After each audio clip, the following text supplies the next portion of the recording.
सिर्फ मरमत के लोग हैं और ये 60-70 हजार से ज्यादा आबादी वाला एरिया है। तहसील मरमत, ब्लॉक मरमत, यानी खलेनी से पीछे निकलेंगे तो 60-70 हजार से ज्यादा ये आबादी वाला एरिया है। और यहाँ पर जो है एक प्राइमरी हेल्थ सेंटर है और इस बहुत बड़ा एरिया यानी इसकी बाउंड्री जो है उधमपुर कठुआ डिस्ट्रिक्ट से मिलती है। और ऐसे में यहाँ पर कोई भी एम्बुलेंस जो है इन लोगों को नहीं मिलती। चलिए इन्हीं से बात करते हैं। सर, अपना नाम बताएं और एम्बुलेंस के लिए काफी बार आप डिमांड भी कर चुके हैं और जो एम्बुलेंस आपको डीडीसी ने दी है वो भी वहाँ पे अवेलेबल नहीं है।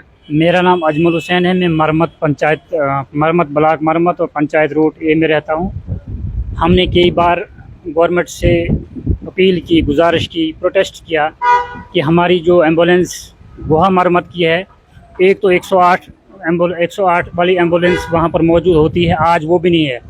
102 वाली एम्बुलेंस जो है वो डीडीसी मरमत ने डोनेट की थी वहाँ पर अपने फंड से, सीडीएफ से। तो वो 1 साल वहाँ रही, 1 साल के बाद वो गायब हो गई और हमने सुना कि वो पीएचसी असर में लगाई गई है। कभी ड्राइवर का बहाना लगाते हैं, कभी एम्बुलेंस ख़राब होती है, मगर एम्बुलेंस मरम्मत वाले हर हफ्ते में एक ना एक केस या 2-3 केस हफ्ते में ऐसे निकल आते हैं तो लोगों को अपनी गाड़ियां किराए पर लेनी पड़ती हैं। पहले हमारे मरम्मत रोड की हालत क्या है, फिर हम गाड़ियां प्राइवेट गाड़ियों में मरीजों को यहाँ लाना पड़ता है, या कहीं डेड बॉडी लेनी हो प्राइवेट गाड़ियों में लेनी पड़ती हैं।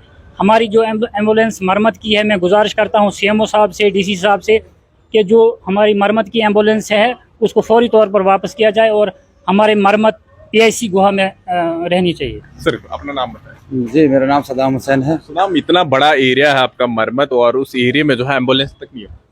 सर, बहुत बड़ा इशू है। पिछले 1 साल से हमें एक एम्बुलेंस मिली थी, पिछले डीडीसी ने शायद वो डोनेट की थी। उससे पहले भी हमारे 108 वहाँ एम्बुलेंस अवेलेबल थी, लेकिन क्या वजह रही है कि हमारी एम्बुलेंस 1 साल से गायब है। ये हम एडमिनिस्ट्रेशन से ही पूछ सकते हैं, या हमने कई बार गुहार भी लगाई है एडमिनिस्ट्रेशन के सामने।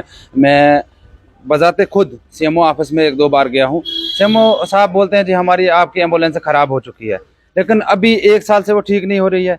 ये तो हम क्या बोलें, हमारी शायद बहुत बड़ी बदकिस्मती है। एम्बुलेंस आप कह रहे हैं कि दी है, वो अचानक से खराब हो गई? जी, यही तो सुन रहा था मैं। जब मैं पिछले बार आया था तो वहाँ उन्होंने यही बोला था कि आपकी एम्बुलेंस ख़राब हो चुकी है, विदिन डेज आपकी एम्बुलेंस ठीक होके हम वापस मरम्मत में प्रोवाइड कर देंगे आपको। लेकिन कल जो हमारा इंसिडेंट हुआ, कल एक लड़के ने, लगभग 21-22 साल का लड़का, उसने सुसाइड कर दिया।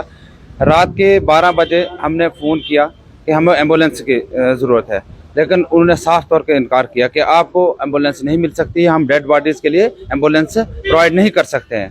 फिर हम बहुत बहुत शुक्रिया करेंगे पुलिस वालों का। बोलना था जिंदा लोगों के लिए तो करो, लेकिन क्या बोले सर, अब उस वक्त हम थोड़ा 70 हजार वाले आबादी वाला एरिया है उसके लिए तो करो।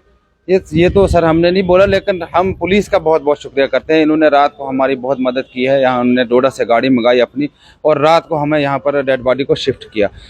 अभी भी हमने एम्बुलेंस के लिए बात की थी सीएमओ ऑफिस में कि सर हमें एम्बुलेंस दी जाए, लेकिन उन्होंने अभी भी इनकार कर दिया कि हम आपको एम्बुलेंस नहीं दे सकते हैं। अभी भी पुलिस ने हमें फिर से गाड़ी दोबारा से दी है वहाँ, यहाँ से बॉडी को शिफ्ट करने के लिए। बहुत सर हम क्या, अब वो शब्द ही नहीं है कि हम कितना बोल सकें उनके लिए। क्यों बहुत सारे बार हमने उनके गुहार लगाई है एडमिनिस्ट्रेशन के पास, हमारी एम्बुलेंस को वापस किया जाए, हमारी एम्बुलेंस को वापस किया जाए, लेकिन फिलहाल ये आज का मामला नहीं है, काफी लंबे समय से ये मामला जो है गोवा मरमत में चल रहा है, जहां पर इतनी आबादी वाला एरिया है और इस आबादी वाले एरिया में जो है कोई भी एम्बुलेंस नहीं है। और जिन लोगों को इग्नोर किया जा रहा है, जिस तरह से ये साफ तौर पे कह रहे हैं कि एक डीडीसी जो है उन्होंने जो है वहां पर एम्बुलेंस डोनेशन की थी, लेकिन उसको भी जो है वहां से मेडिकल यानी चीफ मेडिकल ऑफिसर जो है वापस ले गए हैं। तो ऐसे में चीफ मेडिकल ऑफिसर के कानों तक ये खबर पहुंचाई है। इतना बड़ा आबादी वाला एरिया है, किसी दिन सब लोग जो है सड़कों पे आ गए तो आपको अपनी कुर्सी संभालनी पड़ेगी। ऐसे में वहां पर लगातार लोग जो है अगर आपके पास डिमांड कर रहे हैं पिछले 2-3 महीनों से कि हमें अपनी एम्बुलेंस दे दीजिए, आप कह रहे हैं कि मरे हुए इंसान को नहीं देते, कम से कम जो 60-70 हजार से ज्यादा जिंदा लोग हैं उनके लिए एम्बुलेंस दीजिए। और इस तरह की अभद्र भाषाएं यूज ना कीजिए। पहले अपने सिक्योरिटी फोर्स के लिए भाषाएं यूज की, आप जो है लोगों के लिए इस तरह से कर रहे हैं, कम से कम ये चीजें नहीं होनी चाहिए। और जो लोगों की डिमांड है और इतना बड़ा एरिया है, सिर्फ वोट बैंक बनाकर रखा हुआ है और इन लोगों को जो है सिर्फ इस्तेमाल किया जाता है वोट के लिए। लेकिन ग्राउंड पे जो चीजें होनी चाहिए, कागजों में कॉलेज खोल दिया है, कागज में आपके पास एम्बुलेंस पहुंच गई है, लेकिन जो इन लोगों की हालत है साफ तौर पर इन लोगों ने बयां की कि पुलिस ने प्रोवाइड करवाई है गाड़ी। तो ऐसे में बड़ी शर्मसार करने वाली ये तस्वीरें हैं कि लोग जो है किस तरह से दर हो रहे हैं और लगातार वहां से किस तरह से लोग जो है डोडा पहुंचते हैं और यहां से बीमारी वाली हालत में वापस मरम्मत के उस एरिया तक पहुंचते हैं। फिलहाल देखते रहे जम्मू ट्रिब्यून, मैं विकास मन्हास, डोडा।